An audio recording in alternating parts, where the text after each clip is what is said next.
Hi, welcome to Do the Best Work of Your Life. This is episode 7, where we're going to be focusing on rewarding, engaging and retaining your talent. I'm delighted to welcome 2 very awesome females with me today. We're going to be talking to Catherine Bennett, General Manager of our Engage proposition at the Access Group, who's an absolute authority and expert in this field. And I'm going to welcome as well Dianne from TFG Group. But rather than me introduce the ladies, I'll let them do that in a second. For those of you who are just joining Do the Best Work of Your Life for the first time, this is episode 7, and there's a whole 6 episodes that you can have a look at following the employee life cycle. So let's get into it. Catherine, welcome. Would you like to do a quick introduction? I would. So I'm Catherine Bennett. I actually was the founder and managing director of a company called Caboodle Technology Limited. That provided employee benefits and engagement solutions. And we were acquired by Access back in October 22. So have been on board and part of the Access Group now for over 2 years. And as you said, I now head up Access Engage, which is employee benefits, reward and recognition, and communications within Access. Brilliant. And we're going to focus very much on employee benefits today because, Dianne, you've got such a fantastic story. But before we get into that, do you want to do a quick introduction? Tell us about TFG as well. Sure. I'm Dianne Hoodless. I'm Head of Compensations and Benefits for the TFG Group.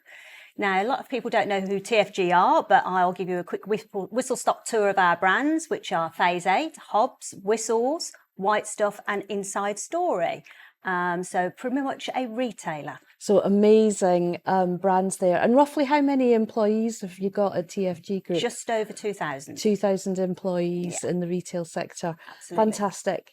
So we're going to focus very much, most of the episodes we've really lasered in on technology. And obviously we've done a little bit of prep before this episode, and we're so in love with your story, Dianne, that's what we're going to focus on today, and we're going to bring as much of the technology piece as we can. But what we felt as a team was the story that you've got around how you know the journey that you've been on with employee benefits, and where you've taken it to is just such a great message for other businesses in a similar position that we really wanted to surface that story. So if we start with that, Dianne, do you want to talk us a little bit through how your journey started? Because you're in almost the payroll side of the business, which is quite unusual. It is indeed. So what happened was we had an engagement survey and it came back, which is where we got our data from, and it came back that employees didn't see that we had a lot of benefits in offer, which when on the face of it you looked at the details, we hadn't. Mm-hmm. So I had a word with my CEO and said that, I will take on the benefit side of it and let's see what we can do to bring, some kind of platform into the business so employees have got a one-stop shop to have a look at their benefits. So I had to put a business case forward because there was going to be a cost involved bringing on a new benefits platform. I went out to market to have a look to see which were the best providers and what they could offer us as a business. So that's how my story started. As payroll tends to have just a focus on paying people, I wanted to have a little bit more for my team to get their teeth into. So benefits seemed a real good fit for us. Yeah. With the CEO's backing, that was great. Okay. So let's just focus a little bit on vendor selection, because there's a lot of providers out there. But I'm right in thinking you were already an Access customer using our HR solution. So how much was the integration of the platform into the HR and payroll solution part of your criteria? Very much so. So quite rightly, we did go out to market. We did some requests for information. We gathered that data because at the end of the day, we wanted the best solution for the business. But as you know, with any sort of platforms that haven't got a robust integration, there's always that worry that data is going to fall down the slats or down the holes, or those black holes that we have with integrations. So I was very mindful of that. And being an Access customer, as just been mentioned, they acquired Caboodle. Yeah. So we had a look at Caboodle, now called Salaries Extra. And it was a great fit for us because it was part of our package today, as we have today. Data was flowing from the HR payroll system into Salaries Extra. Likewise with early pay, which is I call any day payday, that data falls back straight into payroll too. So it was the best fit for us, and it was very, very, shall we say, good for the budget. I think, And we'll come on to that. Yeah, I'm really excited to hear you say that, because when we were looking to sell the business, one of the key things for me was finding a provider where we could really join the dots for customers and really help them with integration from a data perspective, user journey, etc. But that to me was the vision. Actually, how can our software do more for businesses? How can we get more engagement? So the fact that that absolutely fits exactly what you're saying is yeah, music to my ears. And from an employee's perspective, Catherine, I mean, we would always champion that integration piece, right? Do you want to bring it to life a little bit more from the lens of the employee who's absorbing the kind of the benefits? Absolutely. And I think, you know, what Dianne said earlier is a really important point, that we quite often find in businesses that some companies have got lots of benefits actually, but they're so spread out all over everywhere that when an employee can't go on and actually see what's available to them. So by pulling that together into one place to begin with, that's a really important point. But also secondly, actually being able to go from your HR system straight into your employee benefits and be able to, it really helps with communication and actually driving that end user adoption piece, which is so important when you've got somebody like Dianne that has to put a business case forward, has to show that actually there's a return on investment here. We need to really maximize the end user adoption piece. And you've raised something that I wanted to focus on, because Dianne, you know, you were quite ambitious in terms of your quest to create a much more kind of enriched remuneration package for your teams. But many businesses will want to do that, but also have the same challenge of it, you know, that cost and investment piece, because you might not necessarily be part of a business that can throw, you know, big budgets at this. So do you want to talk us through a little bit, more so for the viewers, around how you went along getting key stakeholder buy-in and starting off almost on a zero cost basis?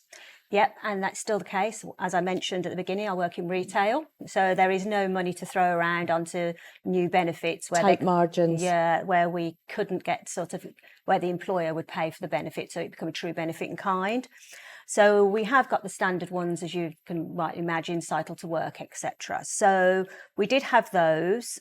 But as you quite rightly mentioned, they were all over the place. So my first thing was to get all those into one place, going through what we offered, looking at the eligibility, because that was really important. As you can imagine, with all businesses, senior managers may get a little bit more than, say, the retail staff. So we had to make sure that eligibility could be accounted for on the platform. So that was some of the business case I put forward to say that can all be done, because there was some worry around the eligibility piece. But that's fine. And obviously having a great team on board from Caboodle really helped Salaries Extras as we know it now. That was priceless. But what I did was, not having, as you're going back to your point of having no budget, was ask the employees what they would like to see. So again, engaging with the workforce. And some of them came back, you know, as with all, you know, information gathering, you don't get everybody come back, but employees came back and said they'd like instant discounts for, you know, shops nearby. So I reached out to a yoga studio that was next door to the Kimber Road office. They gave a 10% discount. Employees could go there during their lunch break. I reached out to local coffee shops. They gave us discounts. So you're getting those discounts and building around where your workplace is. Especially in London, it was a lot easier, but even in many of the cities, it would be quite easy to do. And then why stop there? So just recently, I've emailed Octopus Legacy and said, oh, you do will writing. You know, I've got 2,000 employees. Would you offer us a discount? Yes, 50% discount on will writing. And it's come back and it's absolutely brilliant, because employees will now hit a link and it takes them to a dedicated platform for TFG and it's got our brand logo on. Amazing. And it hasn't cost me anything.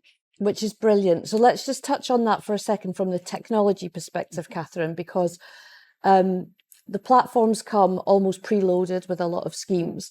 But what Dianne's kind of talking about is really personalising the experience depending on the demographics of your employees. And I think you're really passionate about that. Yeah, I mean, I think it's really important that there's something for everybody, and that's really clear on the platform as well. So to Dianne's point, when you've got these local discounts available, it's important that we put them on the platform, and we can certainly have the ability to do that. And most modern technology these days does give you the ability to add these things to the platform. But again, you know, looking at the demographics of the work that you've got in the workplace, you've got retail staff, for example, offers and discounts, as Dianne said, would be absolutely key to them.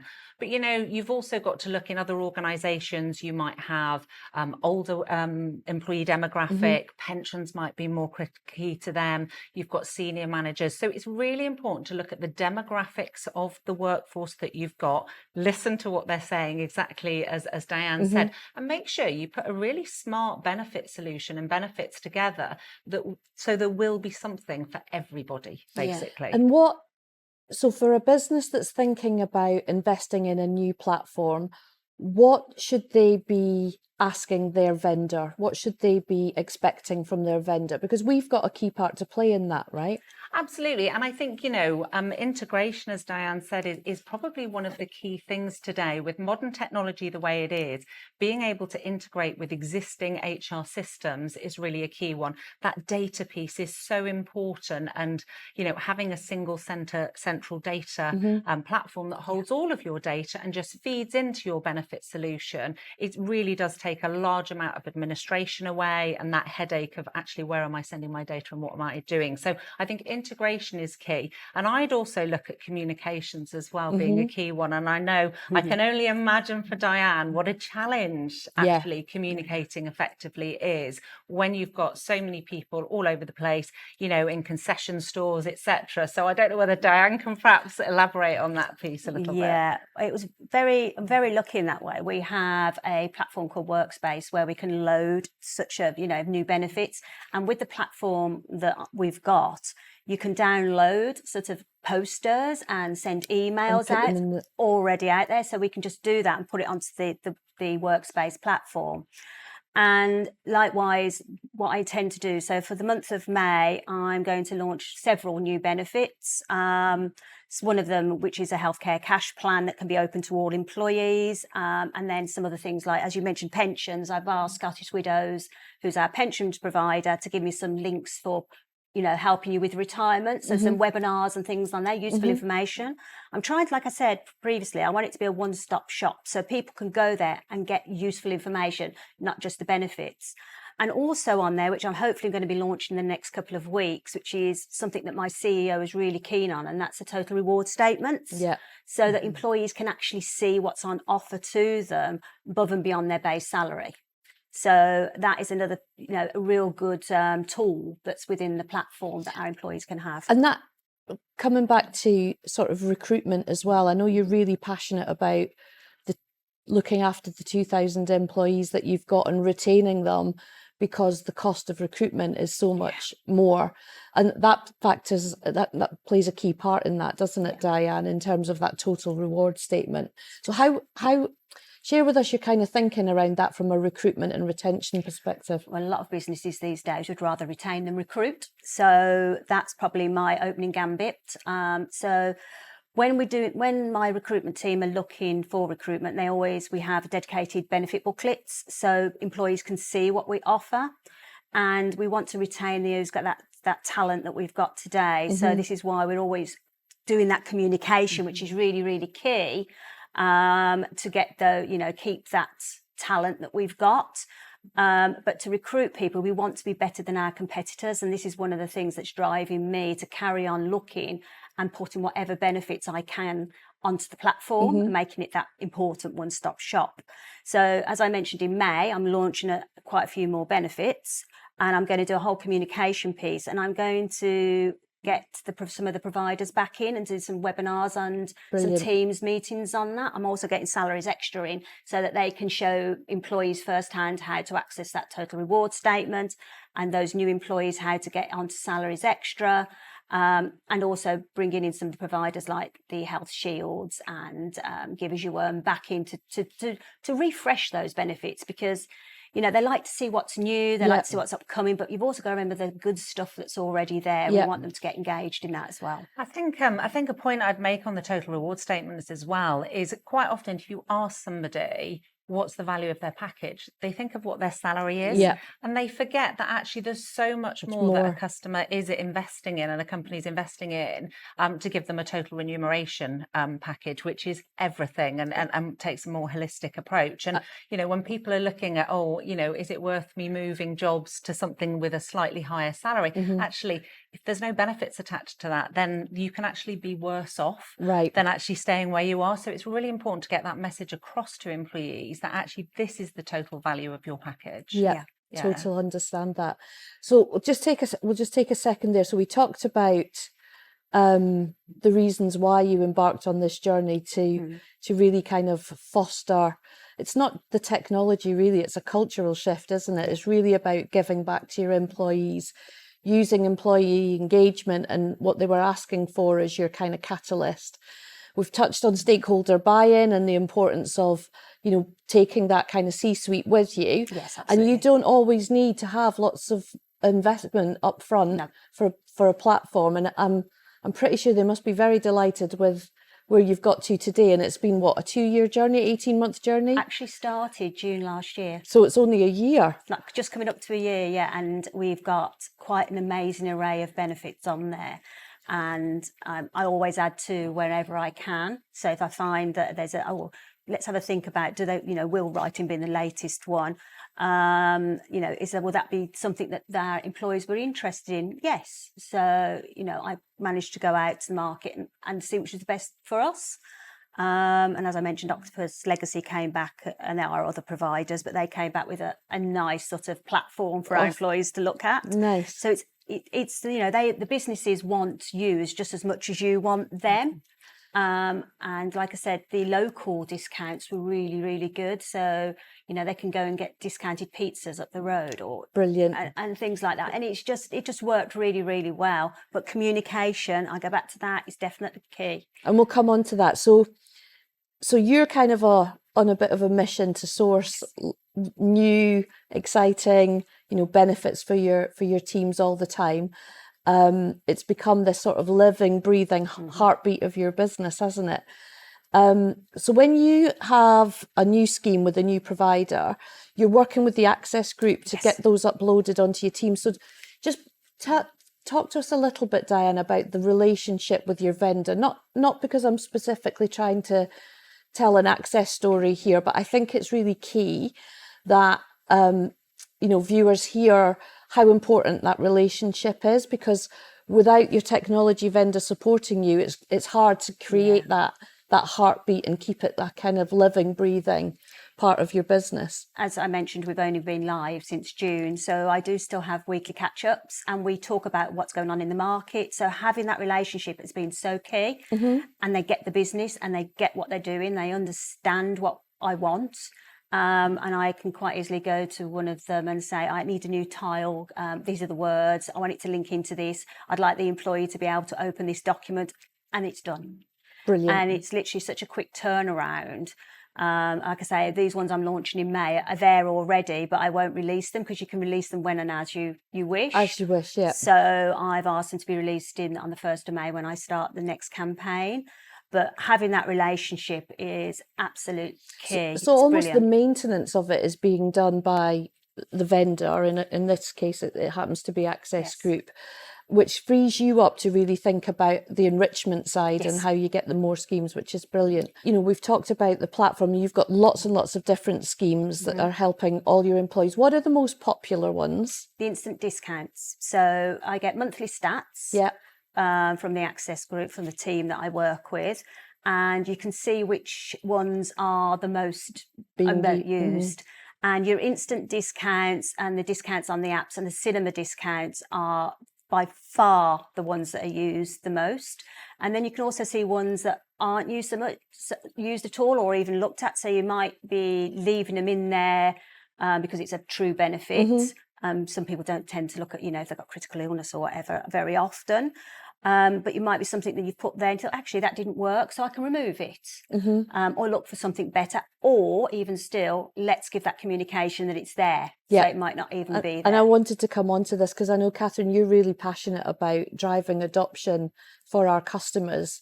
So do you want to share some of your hints and tips from that perspective? And actually this very much relates to TFG. One of the things that we will quite often do when we work with customers is look at what benefits they're offering and delve into them a bit, because quite often you might have something like a critical illness cover or a cash plan, but actually within that benefit there's quite often hidden benefits. There might be an online GP, there might be various things that actually we can pull out and communicate, as you said, in their own tiles, so actually they become far more visible to employees, because again, hidden in a particular benefit, they just won't get the adoption that we see that they potentially could do. So and I do think that's something that you do exceptionally well at TFG. And to be honest, that's exactly what happened with the critical illness with Canada Life. We deep dived into it and we found that we had virtual GP would be a free offering for all employees, as well as Tooth Fairy and a sort of app that would be like Car Map. And we found that was free of charge. So by looking and diving into that for virtual GP, we saved the amount of money that we were paying out for virtual GP. So it was actually a cost saving by deep diving into those benefits we already had and seeing what other additional support those providers gave employers. Which is fantastic. And I think, when it comes to communications, one of the things that I always say is there's 12 months in the year. You are never going to be able to communicate all of the benefits that you have on offer in 1 month. So it's really important that there's a campaign of communications that can go out stuff. And when you're introducing new benefits, you communicate those effectively. And actually, if you have visibility through your platform and can see when something isn't being used, it's not a case of just get rid of it because actually it might not be of use, but actually re-communicate it. And sometimes that little bit of focus on that particular benefit will then really drive adoption. And some of these benefits can really save employees lots of money. And, when you look at the cost of living crisis that we're living in and how we really need to help employees, particularly in retail, let their salaries go a little bit further, it can actually make a real difference. It does, yeah. And we're going to talk in a separate session, you and I, Catherine, about the impact of the NI increases and how we can help businesses offset some of the costs through salary sacrifice schemes. But that's for another webinar. So Dianne, just to kind of finish off this story, thinking about where you were a year ago, where you were really passionate about trying to do something for your employees, you wanted to give something back. You've got 2,000 people that you wanted to kind of expand the remuneration package. What 3 kind of pieces of advice would you give to anyone who's in your shoes a year ago? Absolutely get the C-suite involved, get that good business case and show that you want to retain, not constantly recruit, because that saves money. So that was my first piece of advice. The second piece of advice is make sure that you go with a good benefit provider or a good platform, because it takes a lot of the work out of it for you. So you're not worried about this data falling down black holes, because in payroll, we do worry about that a lot. Yeah, I can imagine. So make sure you get that good provider that can support you all the way through your journey. And thirdly, communication, because people tend to not log on if you don't prompt them. And bringing back to a point in there about campaigns, then there's a lot of, on the platform that we use, there's lots of material that you can use that looks at like holidays. So you can launch those in, June, July, where people can look for instant discounts to Airbnb and things. So again, that communication and making sure that communication is clear to the employees. Brilliant. Those are my 3 pieces of information. And then Catherine, from a vendor's perspective, what advice would you give someone? So from my perspective, I think planning and getting going is a really good start. As soon as you get going with this, whether it's salary sacrifice schemes, offers and discounts, employees will start saving, and employers will as well. So certainly planning and getting going with it is a really key piece. The second piece, I would absolutely kind of go with Dianne's around communication. Communication is absolutely key. Which is running internal campaigns to drive adoption. Internal campaigns, making sure that as many employees are aware of it. And actually the latest stats show that whilst 90% of employers think they do a fantastic job communicating their employee benefits, 50% of employees aren't sure what their package looks Right. like. So there, it just goes to show that actually there is a real sort of gap there. And the final one for me is probably utilising the technology, the integrations that will be in place with your HR systems, etc., to really provide that connected solution for employees and employers in terms of streamlining their administration. So yes, Brilliant. they'd be my three. Fantastic. And the final piece I wanted to touch on, Dianne, before we close off was your key driver at the beginning of your journey was employee engagement. If you look at your employee engagement a year down the line as a measurement, what does that look like? It's hard to say because we're in retail, but I do believe having the new benefits will give us a better score on the employment and employee survey that we will do next So you do year. it annually. Yes. So we haven't got the results yet. No, Well, you we must come back haven't. and tell us. We will, Absolutely. yeah. I definitely want to hear the results. But I do believe it will be a lot better because it is now accessible. There is that communication. And you can see the utilisation. Yes. And by having those monthly stats that I mentioned, you can see that, I can see that I've got 99.5% employees logged into the platform. 99.5%, which is fantastic. Absolutely. It was a driver. Yeah, we did have it. We're thinking, why aren't the numbers that good? But we have made a complete driver to email employees directly and say, log in, you're missing out. And I think having that in, connection from your HR software into the employee benefit, it just makes it easy for employees, which is it's a really important piece. Yeah. Brilliant.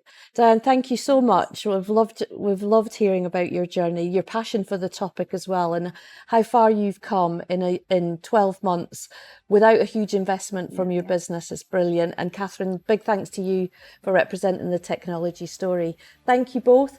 Just to finish up again, if you haven't watched the previous series, there's another 6 episodes before us and another 3 to come. So thank you very much for watching us.